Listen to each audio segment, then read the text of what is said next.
नमस्कार दोस्तों, स्वागत है आपके अपने चैनल विनोद हिंदी पॉइंट में। दोस्तों, आज के इस वीडियो में झारखंड पीजीटी हिंदी का जो एग्ज़ाम हुआ है 22 अगस्त, 23 अगस्त और 24 अगस्त को आयोग द्वारा पेपर की उत्तर कुंजी जारी हो गई है और उस उत्तर कुंजी में बहुत से प्रश्नों के उत्तर गलत हैं। अभ्यर्थी परेशान हैं। 26 तारीख तक जो जिन प्रश्नों पर आपको आपत्ति दर्ज करानी है उसकी अंतिम तिथि है 26 सितंबर। आज 24 है, 2 दिन का समय आपके पास बचा है। 22, 23, 24 तारीख की परीक्षा में जो अभ्यर्थियों द्वारा कमेंट करके प्रश्न पूछे गए थे, आज के इस वीडियो में उन कमेंट्स पर बात होने वाली है। आयोग द्वारा जो उत्तर गलत हुआ है, बहुत से साधारण प्रश्नों के उत्तर गलत हुए हैं। जैसे पूर्वी हिंदी जो है यह अर्धमागधी के अंतर्गत आती है, लेकिन आयोग ने मागधी को सही उत्तर माना है, जबकि मागधी जो है बिहारी हिंदी के अंतर्गत आती है। और इस तरह से जो है बहुत आसान प्रश्नों को आयोग ने गलत कर दिया है, गलत उत्तर माना है। पता नहीं आयोग का ध्यान कहाँ था, आयोग करना क्या चाह रहा है। तो पहला जो कमेंट है सीमा कुमारी का है, सर हमको तो याद ही नहीं आ रहा है कौन सा क्वेश्चन का पेपर हम क्या लगाए हैं, अपना स्कोर कैसे पता करें। तो सही बात है, प्रश्नों की संख्या 150 थी और 150 प्रश्नों को याद करना बहुत ही मुश्किल है। आप कितना याद करेंगे? 70, 80, 90, 100 विकल्प सामने आएंगे तो अंदाज़ा हो जाएगा कि मैंने सी लगाया, डी लगाया, ए लगाया। लेकिन 150 प्रश्नों को याद करना बहुत ही मुश्किल है।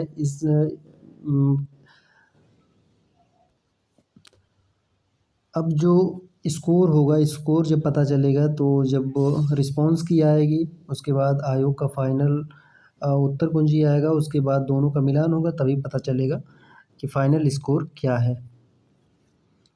अगला है मानस पांडे जी का। तो राम का गुणगान भी कवितावली में है जो ब्रज भाषा में है। राम का गुणगान कवितावली में है, सही है, इनकी बात सही है। प्रश्न में पूछा गया था कि मतलब तुलसीदास जी के किस ग्रंथ में जो है राम का गुणगान किया गया है, तो रामचरितमानस जो है आयोग ने उत्तर सही माना है और इसका सही उत्तर रामचरितमानस ही होना चाहिए, क्योंकि तुलसीदास जी राम भक्त कवि थे। इन्होंने ब्रज और अवधि दोनों में रचनाएं की थी। तो जो राम का गुणगान सर्वप्रथम जो है रामचरितमानस में ही हुआ है, तो इसका सही उत्तर आयोग द्वारा जो माना गया है रामचरितमानस ही है। अगला है मानस पांडे जी का, जो स्टूडेंट ठीक से पढ़े हैं उनके साथ अन्याय होगा। बिल्कुल सही है। जो पढ़ाई किए हैं 2 महीने, 4 महीने, 6 महीने, 1 साल से तैयारी कर रहे हैं और ये तैयारी करने के बाद आसान प्रश्नों के जो है जो उत्तर हैं गलत हो जाएँ, आयोग द्वारा गलत उत्तर कुंजी जारी हो जाए, तो दुःख तो होगा ही होगा, नुकसान तो होगा ही होगा। अब देखिए कितने प्रश्नों पर जो है आयोग सुधार करता है। बाकी जिन प्रश्नों पर आप आपत्ति दर्ज करें, साक्ष्य के साथ, प्रमाणिक पुस्तक के साथ दर्ज करें और उसका स्क्रीनशॉट अपने पास ज़रूर रखें, भविष्य में काम आएगा।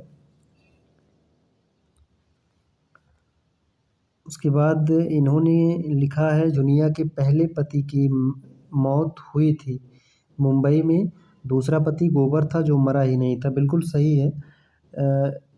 जो जुनिया के पहले पति थे उनकी मौत जो है मुंबई में हुई थी, जबकि आयोग ने जो उत्तर माना है वह बेल्लारी माना है। बेल्लारी में नहीं हुई थी, मुंबई में ही हुई थी। और गोबर जो है जुनिया का दूसरा पति था जिसकी मृत्यु ही नहीं हुई थी। तो इसका भी उत्तर आयोग ने गलत माना है।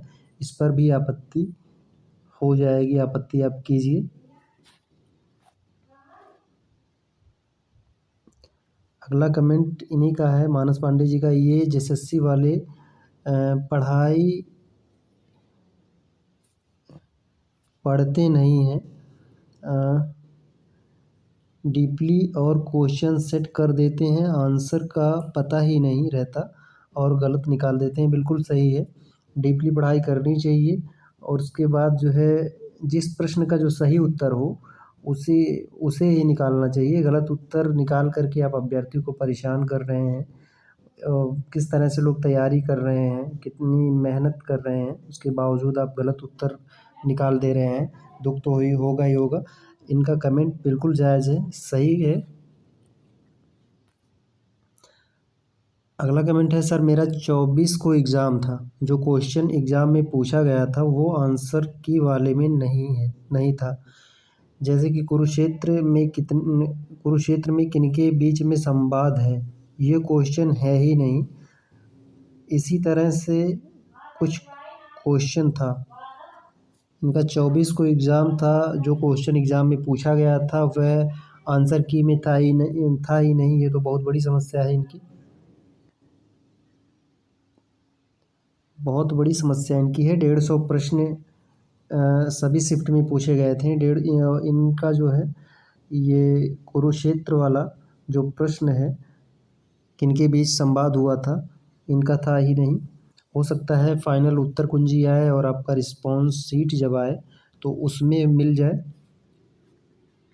बस कुछ दिन और इंतज़ार कीजिए, रिस्पॉन्स शीट जल्द ही आने वाला है। अगला है 22 का तो बहुत कठिन सवाल है, बाकी 23 और 24 का क्वेश्चन में कोई दम नहीं है। 22 और 23 इन कशिश इनके अनुसार जो है 22 और 23 का पेपर आसान था। 22 और 23 का पेपर कठिन था, लेकिन 24 तारीख की जो परीक्षा हुई थी उसके क्वेश्चन में कोई दम नहीं था। ऐसा नहीं है, सभी जो प्रश्न 22, 23, 24 सभी शिफ्टों के जो प्रश्न थे लगभग समान थे। 90 से 100 प्रश्न सबके एकदम बिल्कुल बेसिक थे, आसान थे। जो मेरिट बननी है वो 40 से 50 प्रश्नों में जिनका सही होगा, जो बढ़िया से बढ़िया करेंगे वही मेरिट में आएंगे।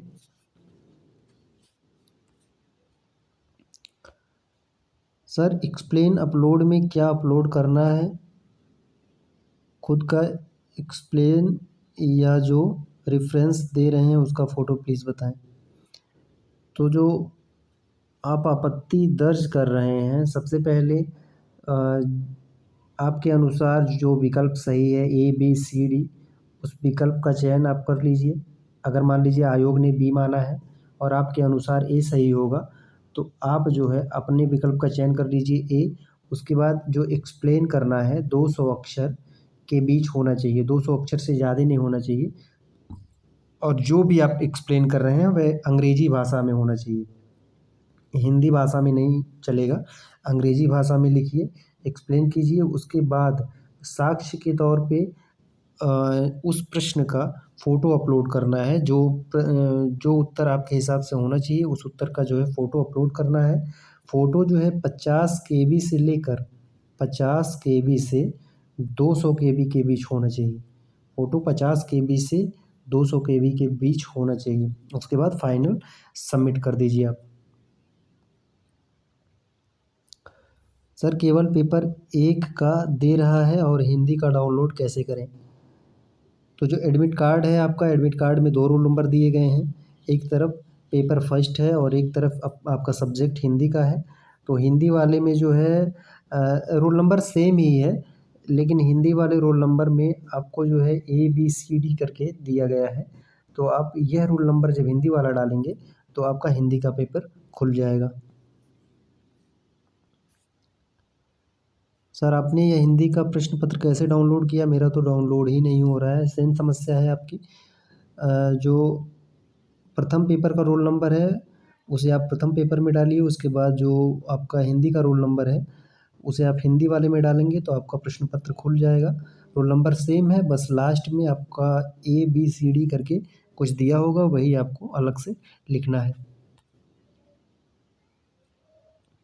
24 का बहुत आसान था महाराज, हो सकता है।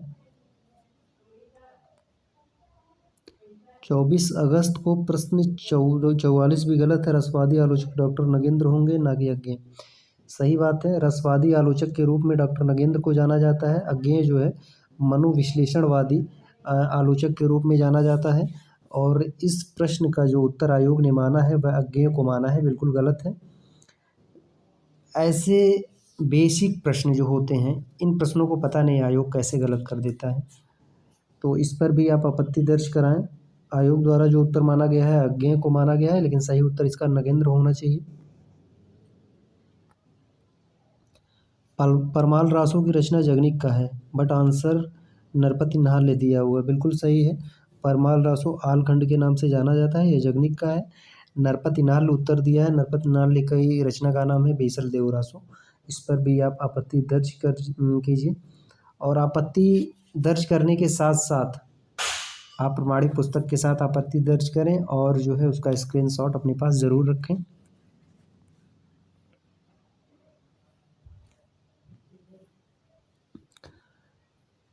हमारे चैनल पर एक पोल डाला गया था, तो पोल में जो है लिखा गया था झारखंड पीजीटी हिंदी विषय में आपके कितने प्रश्न सही हो रहे हैं।